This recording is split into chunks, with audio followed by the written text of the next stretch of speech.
bir asr bo'lganligi munosabati bilan uzun tashkil topgan. Sizlarga ma'lumot o'rnida aytib o'tib ketishim lozim bu narsani. 1932-yilda tashkil topgan. Ya'ni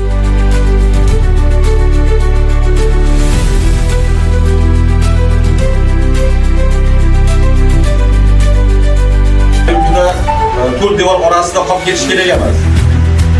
Har xil sohalarda o'zimizni sinab ko'rishimiz kerak. Mana bizning ko'z oldidan qancha bir buyuk insonlar yetishib chiqadi. Chinoz tumani qachon tashkil topgan? Chinozda yashab turib ham aholimiz bu haqda kam ma'lumotga ega. Bizning Chinozimiz 1935-yilda 10-fevral kuni tashkil topgan, rasman Chinoz tumani deb e'lon qilingan. Ushbu jangda halok bo'lgan 1000 ta Mo'g'ul askari bor. Mingtepa manzilgohiga ko'milgan. Shu sababli bu tepalik Mingtepa manzilgohi deb ataladi. Chinoz Shahriston. Chinoz shahrining markazida va Qirtepaning o'ng tomonida Sarbozor mahallasida joylashgan.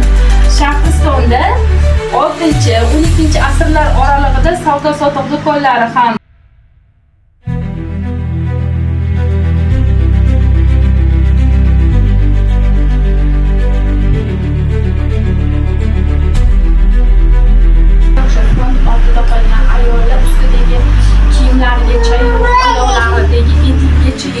borishgan. Ularning qalbida nima bo'lgan o'shanda?